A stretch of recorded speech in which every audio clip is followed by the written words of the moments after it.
report. Okay, two things. So we're going to start out with some present value review today. And we're going to, because it's just so important you guys understand time value of money.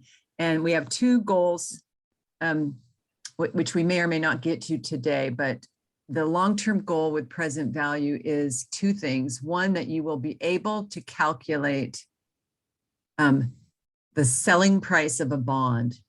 We have two calculations to make, one for the bond interest payment and one for the principal that you have to pay back. We have to bring them both back to present value, and that'll be our selling price. And for interest rate, we will not use the bond contract rate, we'll use the market rate. And we're going to talk more about that. And what that means that we're comparing our bonds to bonds of similar risk. But I want to talk through some journal entries today and review the journal entries on the bonds.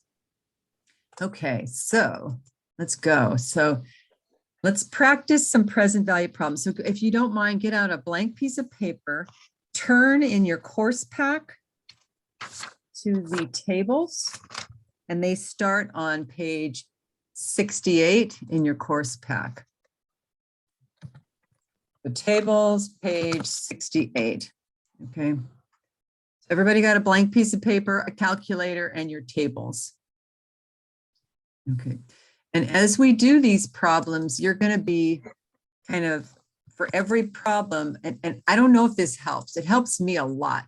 For every problem, you're gonna, I want you to think in terms of using this, where is it? There, this layout that we've been doing, where we say, what's the future value? What are the elements in this problem? Okay, so for every problem, there's going to be elements, and we want to make sure that you understand what the elements are so that you can, it tells, once you identify the elements, that will tell you what table to use, and then that will tell you what data to use and what data not to use. So let's go back and do some practice problems. Okay. Does anybody need more time getting information? Can you just do a quick recap on annuities again? I sure can. Thank you for asking, Bryce. Okay, so let's do that. Let me bring that up. So open. We're going to take that down. Yeah, I think this stuff is, I don't want that. Oh, wait. I want this one. Okay, hang on. Trying to end a slideshow. Usually I can. Okay, we'll just do another slideshow. All right, so let's just walk through all the time values. So, because I think it would be helpful. Okay. So table one, and if you haven't labeled your tables, label them now. On page 68, future value of $1, let's call that table 1. Future value of an ordinary annuity, let's call that table 2. Turn the page to page 69. A present value of $1, let's call that table 3. And at the bottom of page 69, present value of an ordinary annuity of $1 per period. And let's call that table 4, okay? So on page 69 are two present value tables. On page 68 are two future value tables. Future value is a little bit easier to grasp when you're learning about time value of money. But present value is really important if you ever want to buy a car, or if you ever win the lottery, or if you ever are saving for your retirement. You need to know all those things. Okay, so what is your money worth in the future, assuming it grows at an annual interest rate? That's the question. Okay, so we started with simple interest. We rejected that. So now we go to time value of money for compound interest, interest on interest, which means that you're not you're not getting anything throughout the period of, in my example here, you borrowed $1,000 for 3 years and you pay it back at the end of the 3 years. You're not paying it back as you go. So at the end of year 1, you owe more interest. So you have to pay interest on interest. At the end of year 2, you owe more interest and so forth. So the compound interest is $295.03. So when the maturity value of your loan is $1,295.03. Okay. So let's now, and then we said, let's not do those calculations manually. So everybody, quick review, $1,000, 9%, 3 periods. You go to the tables. We go to table 1. It's a single amount. First off, it's a future value problem. It's a single amount, so that drives us to table 1. Then we look for the intersection of 9% and 3 years, and that is our factor, 1.188. Okay. All right.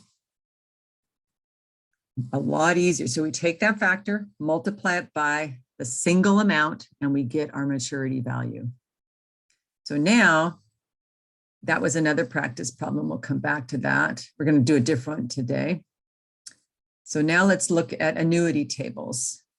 So annuity tables always have to be applied to the same dollar amount per year. Okay. So you own a CD. It's paying 6% interest per year, $60 a year. That's an example of an annuity. You are buying a car. You're making payments of $350 per month. And that's typically how we pay annuities or receive annuities. It's monthly, okay? And that introduces a little more complication to the problem. So we're going to stick with annual annuities just to make it easier for the tables, okay? You are saving money for a trip to France. At the end of each year, you put $1,000 into an interest-bearing bank account. If you put it under your bed, that would be $3,000 in 3 years. If you earn interest, you're going to get more money because you're going to have that interest, and you're going to have interest on interest. Okay, so a company is saving $25,000 per year for the purpose of replacing a printing press. And did I tell you how much time that was? Let's look on page.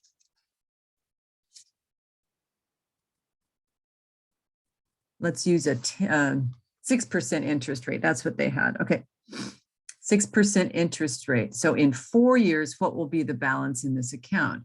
You can do the math in your head. 25,000 times 4 years would be 100,000. But since they're earning interest, you should logically realize that it's going to be more than 100,000. So we have 1, 2, 3, 4 payments. Well, they're not making payments. They're setting money aside in a bank account and they're earning 6%, or they buy a mutual fund and they're earning average of 6%.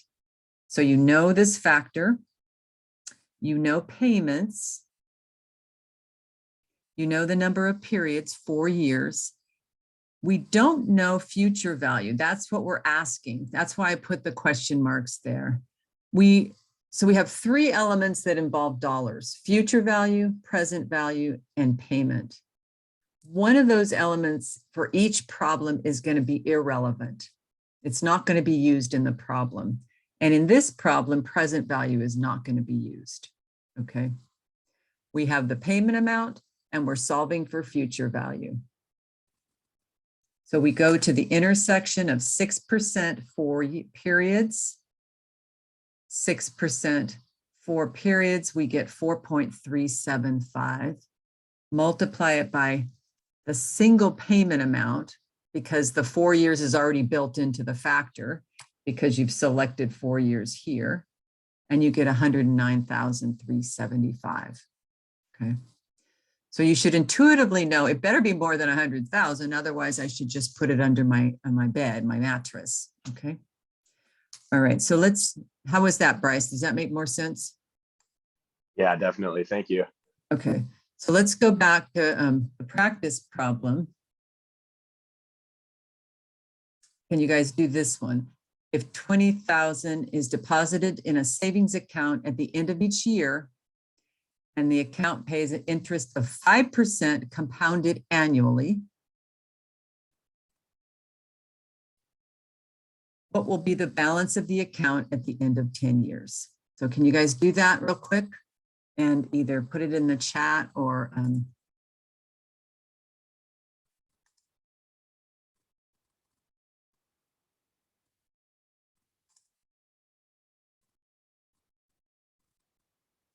I don't have the chat up. There we go. There's the chat.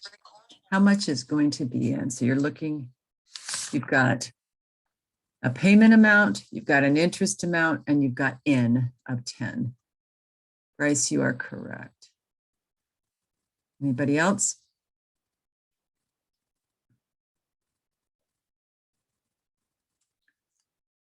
Katya, you're correct. So there's no real formula to this. It's just find the right table that it corresponds with and then find the value. Oh, there absolutely is a formula that goes with it. If you go in the back of Appendix G, they will give you the formula.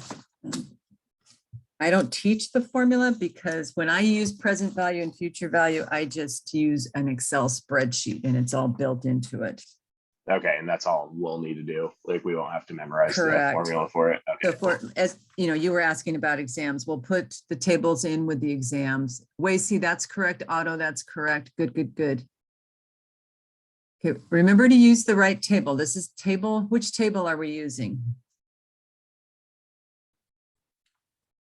Future value or present value? Yeah, if you look on page G3, there's the formulas. And then G4 should have them.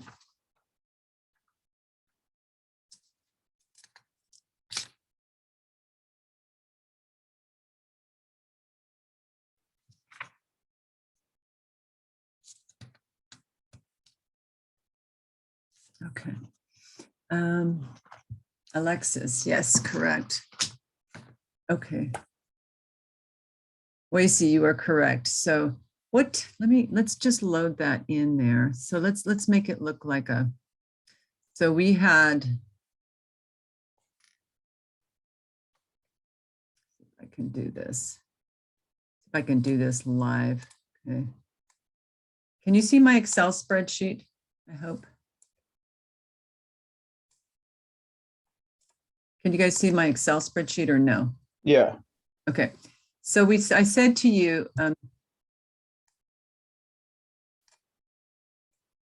I said to you guys, $20,000. So here's the table as you would see it. $20,000 is deposited in a savings account at the end of each year. So that tells you right now, this is your payment amount, also called annuity, PMT. So that's going to be, and I like to set these up like this. It helps me sort things out in a much easier way. So we're going to say 20,000.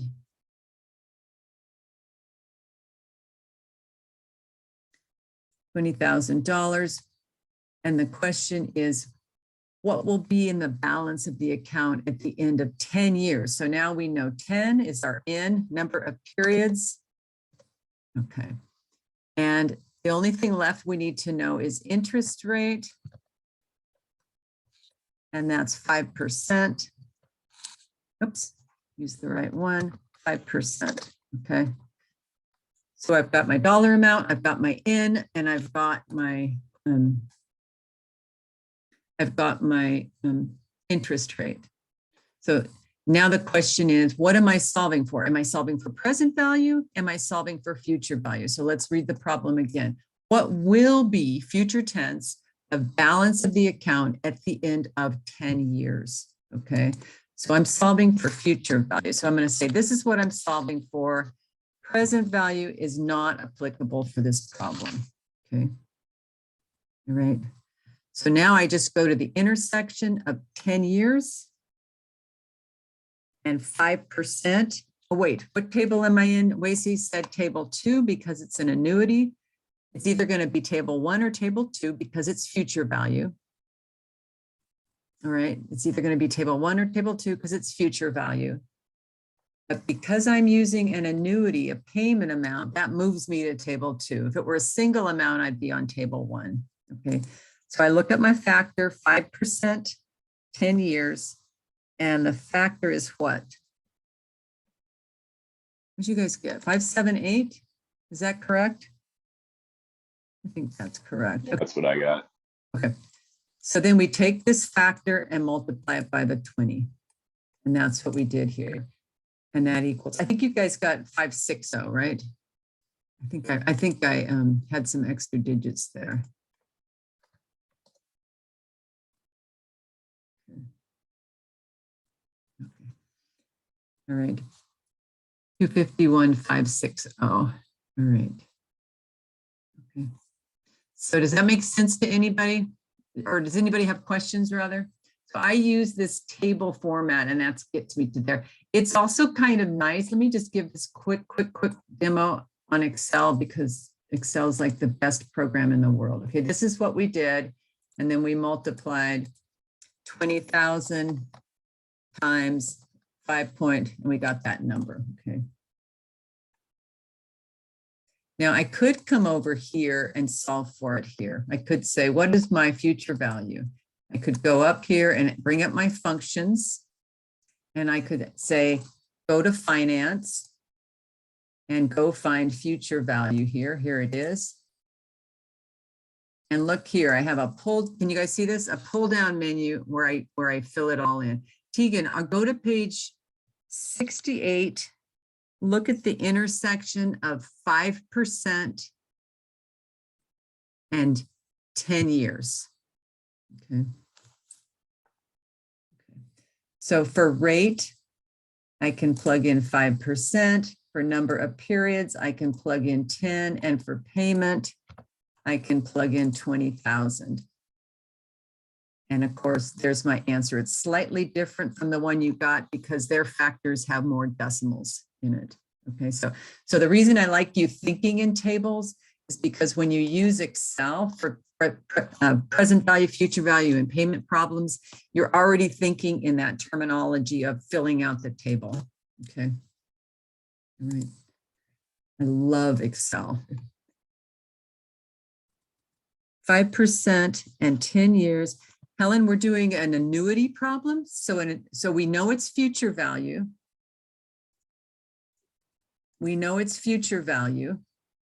So that means it's either table 1 and 2, but because it's every year, it's not a single amount. Table 1 is a single amount. Table 2 is an annuity. So you need to go to the second table on page 68. Got it. Okay. Yay. All right. Okay, let's do another problem.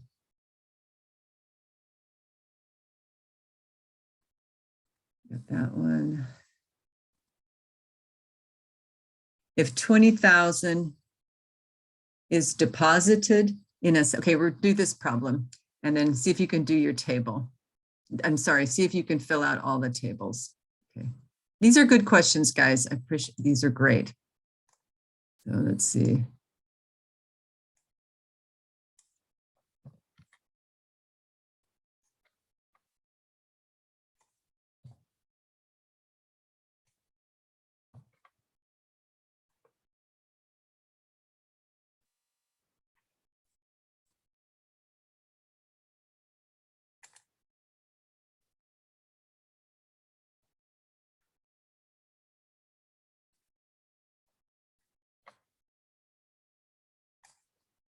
Okay. So go ahead and give me the answer in the chat.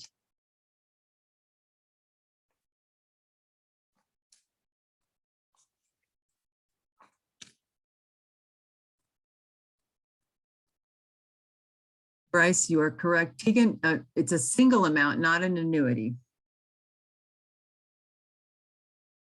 And so you can see the hardest part of this problem is just setting it up. Otto, you are correct. Alexis, I'm not sure. I think you're using the annuity table. This is a single amount. How can we tell if it's, when to use the single amount? I'm having problem distinguishing the two tables. Great question. Okay, so 20,000 is deposited in a savings account, paying interest of 4% compounded annually. What amount will be in the account at the end of the year? Okay, so in the other problem we looked at, I guess it's like, I don't want to go forward yet. Let's see. In the other problem we looked at, the language was slightly different. The language was,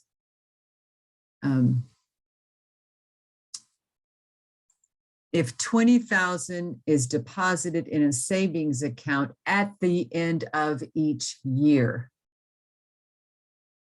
that tells you it's an annuity problem at the end of each year. So we're doing it more than once for 10 years. In this problem, we're saying we put it in the savings account. We're not telling you that we did it multiple times. Okay. So I think you see that word annually and you think annuity, but that's just saying this is our interest rate and it's compounded annually. Peter, correct. Afan, correct. Yay, you guys. Brianne, correct. No question mark. You got it. Tegan, you got it. Okay. Alexis, you got it. Okay. So the hard part is filling out the darn table. So let's see. Go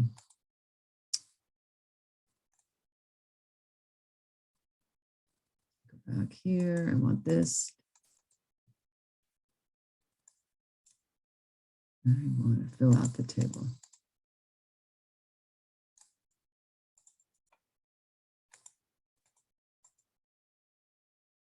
No, I can't find my table. All right, 24,000, 3 years.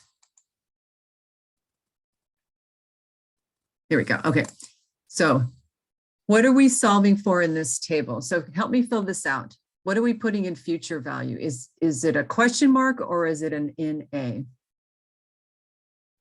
Question mark. Because we're solving for future value. That's what the problem is asking us to do, okay? So we're saying, hey, what's the future value of this problem?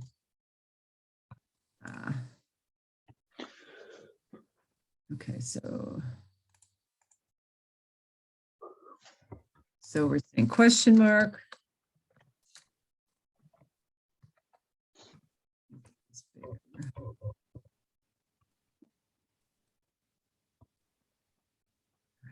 Future value. Sorry, hang on. All of a sudden, everything's gone on my computer.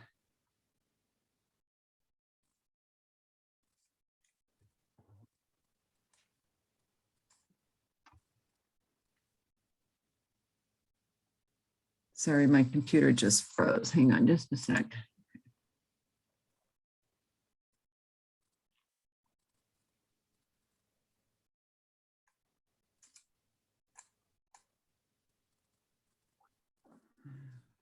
All right, well, you're going to have to get it in small.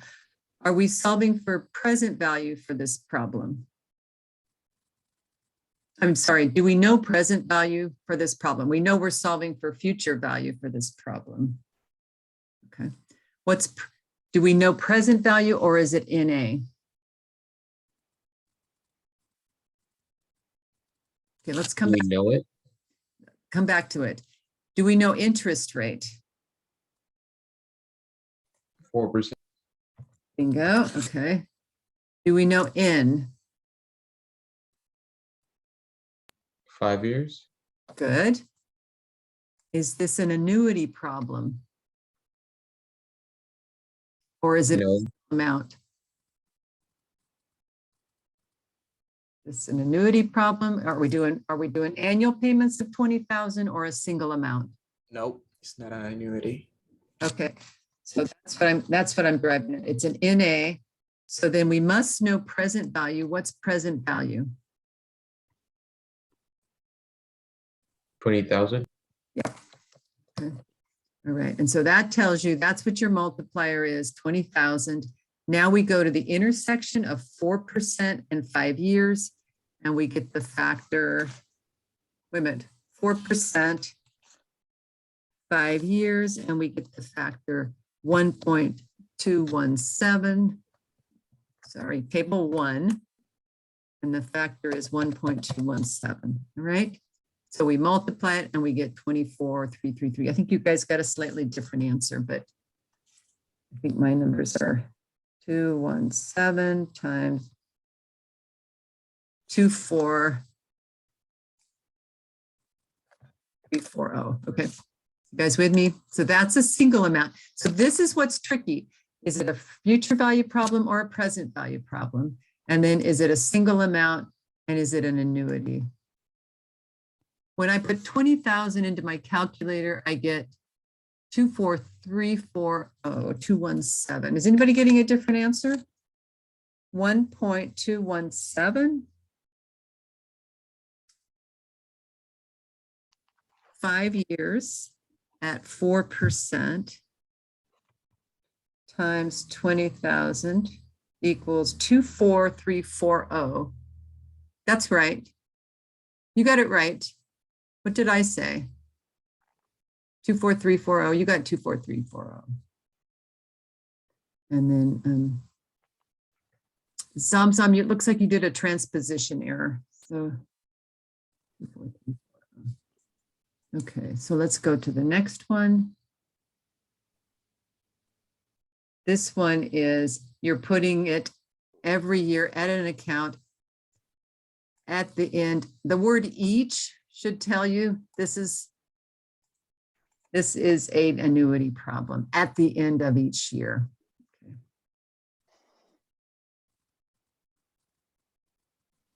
Okay, now we're switching gears, and now we want to do a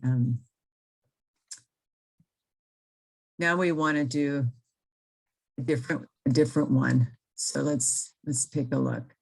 You are able to earn, so put in what you know here. What do we know here? You're able to earn 8% return. What amount would you need to invest today to have 20,000 1 year from now? So what are the 3 elements that you know? Let's put them in boxes.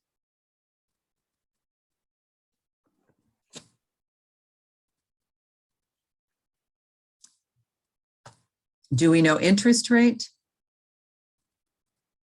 8%. So put that in, 8%. Do we know N? You have to know. 8,000. N is number of periods. We don't know it now. 1 year. Yes, 1 year. N is 1. What would we need so the time is 1 year from now. Okay. Interest rate is 8%. So what is that 20,000? Where do we put it in our formulas?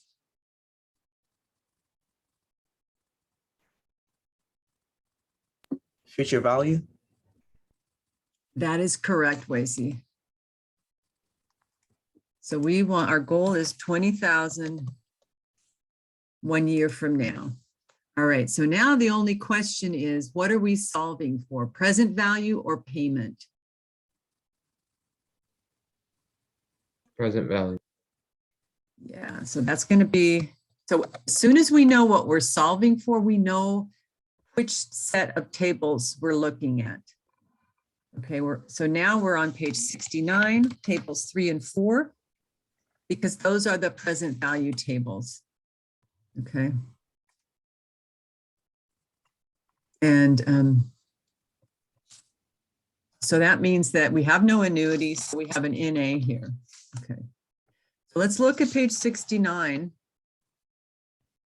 Which table are we working with? Table 3, single amount, or table 4, annuity?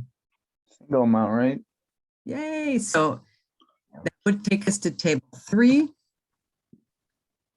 And now we look at the intersection on table 3 of 8% 1 year. So go to table 3, 8% 1 year, and you get a factor of less than 1. What is it? Yes, Brianne, good.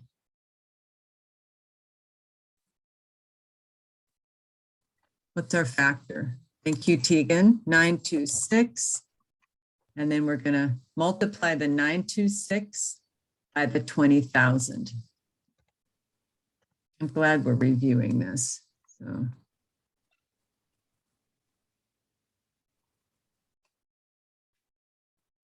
Okay. And I think I'm rounding here, so it should be 520. Okay. All right.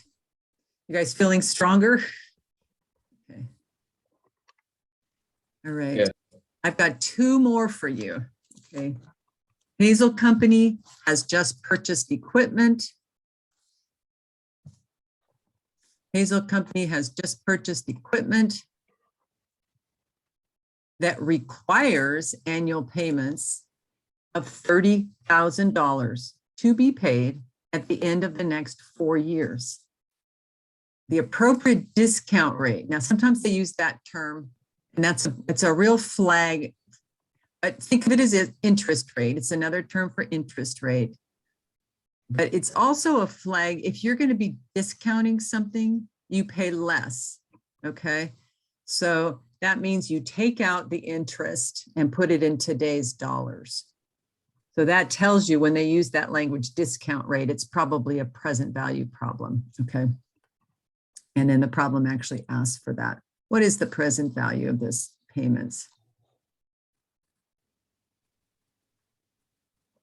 Okay. So what do we know in this problem? We know 30,000, we know 4 years, and we know discount rate. So fill in this part. So interest rate is 15%. What is N? 4. It is 4 years.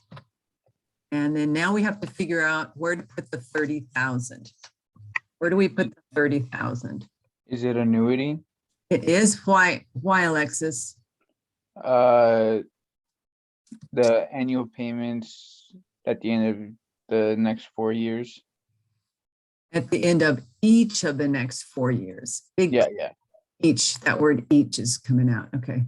All right. So what are we solving for? Present value or future value? Present value.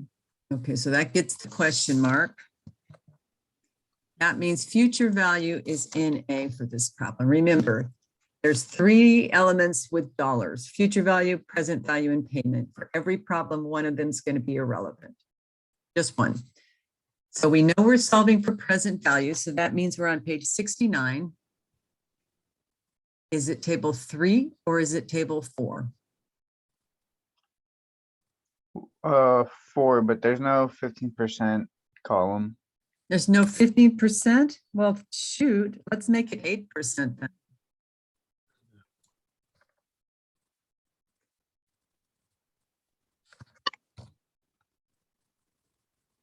Okay.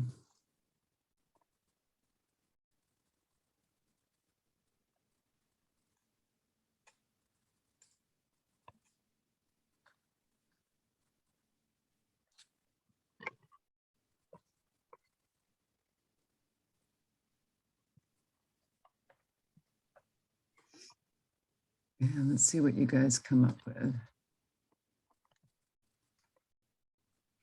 I'm looking at the chat. It's very quiet.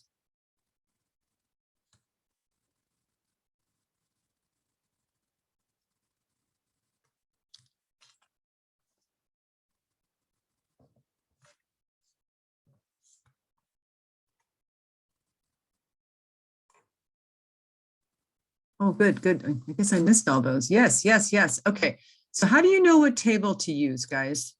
How do we know it was table 4? Well, table 3 and 4 are present value. And because it's an annuity, end of each of the next 4 years. So I want you to visualize it. We buy this piece of equipment. It must have cost $100,000 or whatever it cost. But because we have to pay interest, it's like a car payment. The total of your payments is going to be more than the retail price of the car. So you say your payments are $30,000 for 4 years, which is a total of $120,000. but because it's a series of equal payments, we know it's an annuity problem. Since we're solving for present value, we go to tables 3 and 4. 3 is single, 4 is annuity. So that's why we use table 4. Okay.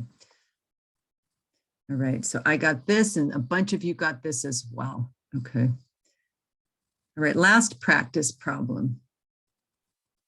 You just won the lotto. It was the jackpot is $1 million. Okay. Your annuity options from the state are you will be paid out over 25 years. Okay. That's how lotto works in the state of Washington. Does anybody ever buy lotto tickets? I don't, because I don't figure I'll win much. Sometimes people give them to me. Sometimes if you get like a party bag or some sort of little gift bag, they'll tuck in a lotto ticket. Okay, so you win it over 25 years. Okay, by the way, if you win the Mega Millions or the Powerballs, the payment terms are a little different, but we're just going to focus on lotto. So the question is, if you got paid out today, not over 25 years, and if the state of Washington put in a 6% interest rate, how much would they pay you cash today? Now, those of you that play lotto know the answer to this, but we're going to solve it mathematically. Okay, can you guys do this problem?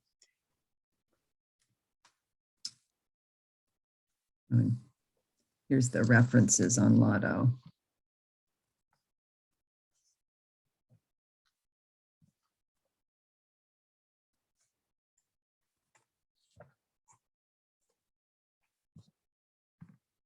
So let's, what are you going to put in here? Okay. Future value, present value, all of that. So see what you come up. What are we solving for? Future value or present value? Jared, I completely agree. Present value. So we're going to put the question. So that means we're on table 3 or 4. What's our interest rate? 6%. 6%. And what's our N? Is it 25? It sure is. Okay. Now, do we have a future value or do we have an annuity? That's Annuity. because we know we're solving for present value. So that means we either need a single amount or we need a payment amount.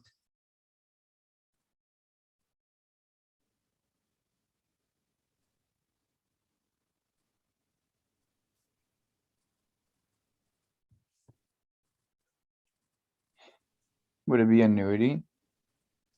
Could be what, why? When it says paid out over 25 years, that's every year, right? Correct. Okay. So that's why. We don't have a 25 option on the table. I know. I'm going to have to do it for you, but I want you to tell me what the payment amount is, Afan. Oh, the annuity? Correct.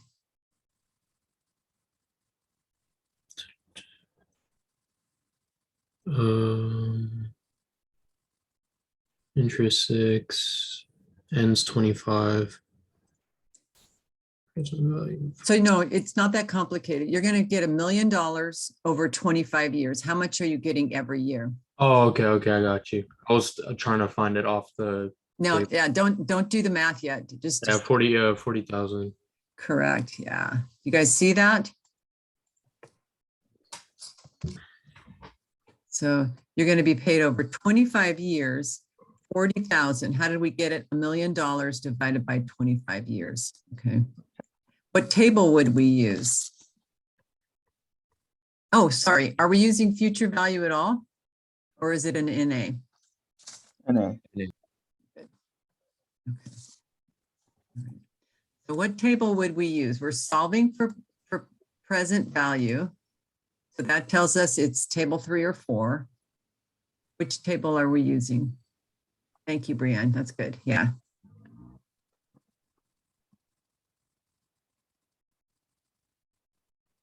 So which present value table are we using?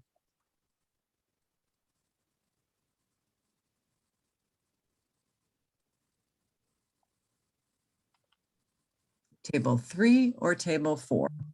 Table 4. Yeah, thanks. All right. Okay, so we don't have 25 years here, so let's change the terms to 30 years. Okay, so that's going to change the math. Okay. So we're going to change this to 30 years because we do have 30. Table 4 is not going to change, but what's our dollar amount now, Afan? It's 33,333.3. I hate those kind of dollars, but we'll take it. Oh, thank you. Yep. Okay. All right. So table 4, 6%. What's the factor?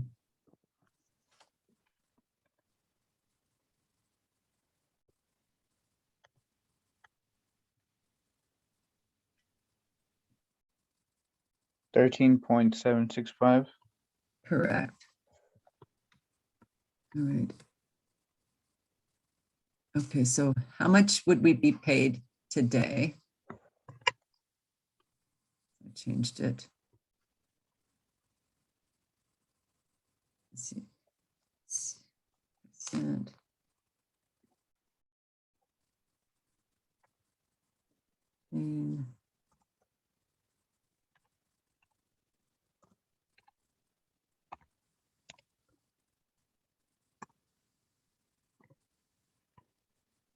Okay, how much would you be paid? Oh, yeah, okay.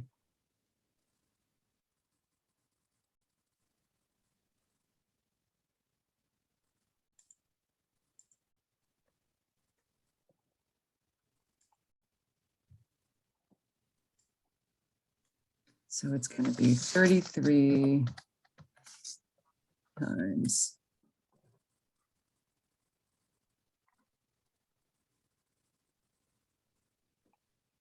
13.765, and that's going to be equal to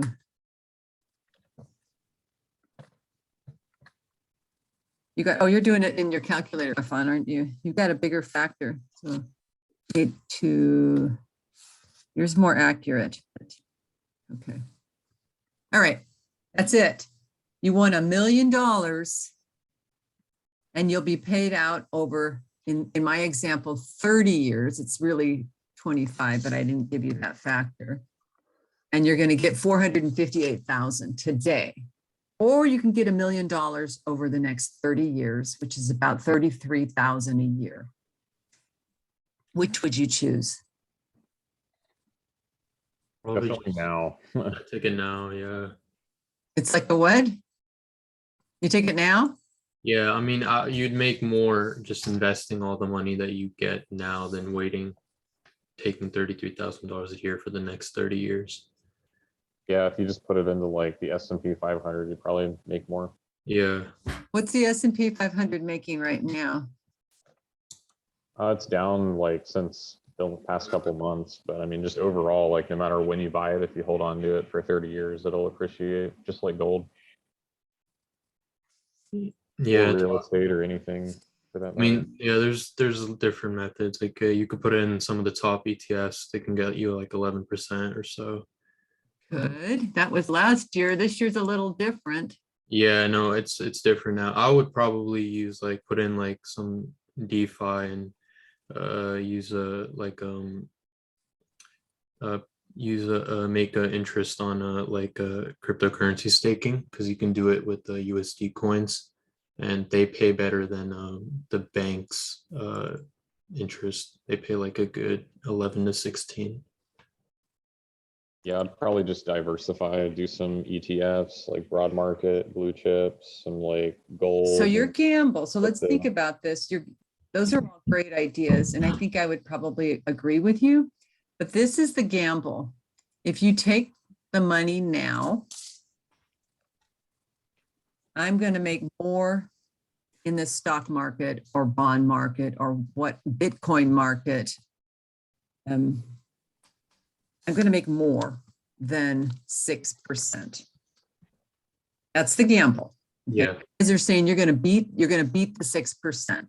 That's why you I mean, even if we don't beat 6%, even like 2 to 3% on 458 now would be more than getting 6% on 33,000 a year. so let's prove that, Yvonne. How are you gonna prove that? Well, we could use the formula, Mm-hmm. right? We could use the table to prove that. So he's saying, give me. So you're doing a future value problem of a Yeah. certain amount, right? Yeah. So you're saying, I'm going to invest 458,828, and that's present value. Hmm. And you're saying, I'm going to make 2% interest over, what is it, 30 years? Sure. Yeah. Okay. And that would take us to table compounded annually. Do we have 30 years on that table? Yes, we do. Yeah.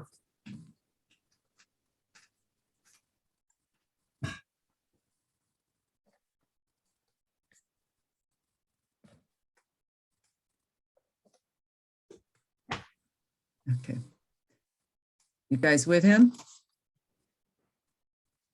Okay. It looks like it's just shy of $1 million, but 3% would do it. 3% would put you over. So let's do this.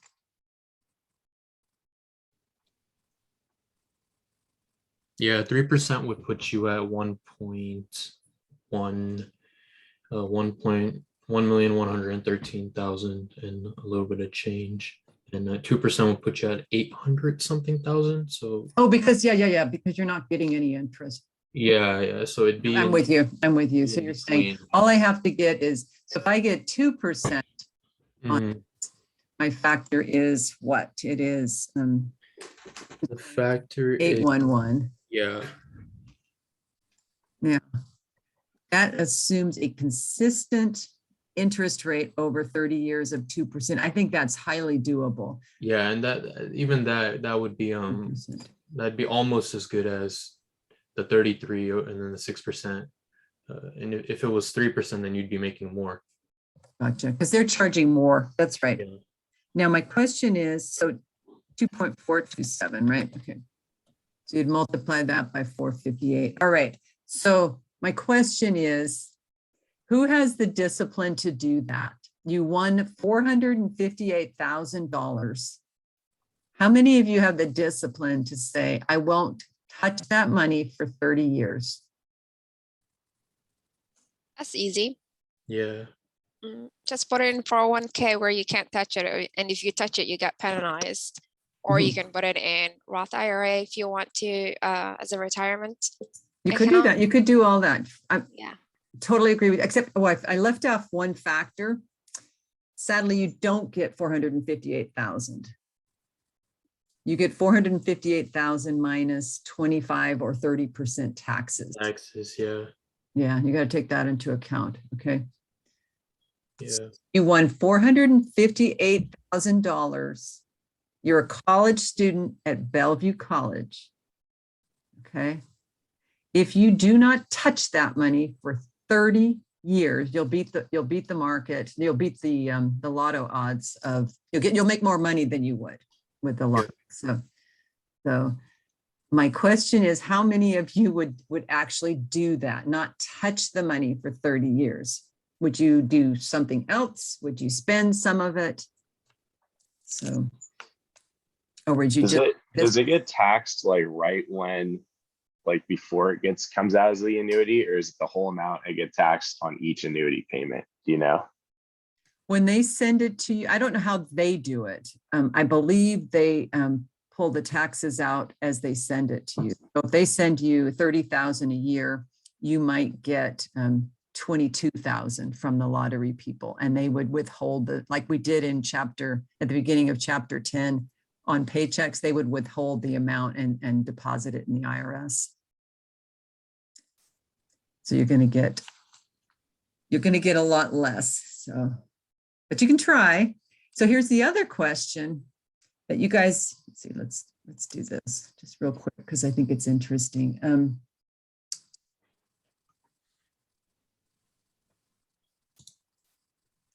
Yeah, I'm going to do the other one. Let's see. So this is what they're saying. This is kind of small. So so they're saying if you say you win $1 million and they actually use a tax rate, they use a interest rate. It's between 6 and 7%, but of course our tables didn't do that. It's like 6.25%. So if you win $1 million and you want it in today, now you'll get $500,000, but they'll actually send you a check for $380,000 because they'll withhold the taxes on that. If you decide to get annual payments of 25 years, you'll get $40,000 a year, but your actual check will be $30,400. They're withholding the taxes. Now you guys know the way taxes work, it doesn't mean you're paying that $9,600 in taxes, but when you do your tax return, it'll say, oh, we withheld this amount, therefore your tax liability is either more or less. And if it's less, then you get a tax refund. So you actually don't get the full amount, the $500,000, you get $500,000 minus taxes. So then we'd be down to 380. So, and here's another factor you guys have to think about. If you take a lump sum now, the tax rates are higher when you make more money. When you make less money, your tax percentage is lower. So it may make, if you were my age and you won the lotto, it might make more sense to do the yearly option because I don't want to be bumped into a higher tax bracket. Okay. But that assumes I'm going to live for 25 more years. I think I am. I'll be optimistic. Okay. So the bottom line is, if you buy lotto tickets and if you win the lotto, you should probably talk to a tax accountant and make sure you're doing the thing that is best for you. But if you're able to not touch that money, yes, you will make more than you would over the years of the lottery, because you're not having out the interest. Judith, Yes. I have a question for you. So let's say you go with option 2, which is take your yearly amount. Mm-hmm. For tax purposes, let's say the tax percentage that changes, right? Depending on what's going on in the market and the economy. So if the tax increases, you're getting less money than the person who took, like, let's say 5 years, the tax increases. Within 5 years, the person who took the first lump sum would be at a better position, right? It depends. Theoretically, yes, some. But because they're getting such a huge amount of money, it might put them in a much higher tax bracket. So that depends. So if you go from 15% to 25% taxes, you may not recover that. But what Zamzam's saying is, here they took out maybe 25% taxes. What if this year the tax, instead of staying at 25%, what if the tax rate goes up to 30% and 40% and so forth? So that's a risk too. You're banking on taxes not going up when you do the annuity as well, because that's another payment you're going to have to make. So tax accounting is so tricky because it varies with your income. All right. Okay. So that is present value, future value. We're going to return to bonds. Let's take a 10-minute break and let's come back at 11:37.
Okay, you guys ready to come back?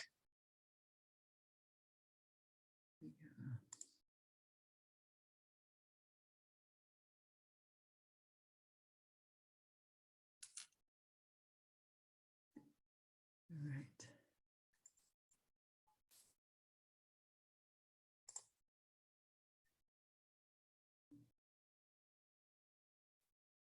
Okay, let's go. Share screen. Got that. All right, let's start back. Is everybody here? Hello, hello. Hello. Hello. Hola. Hello. Yay, you're here, you're here. Okay. Okay, let's do that. And let's go.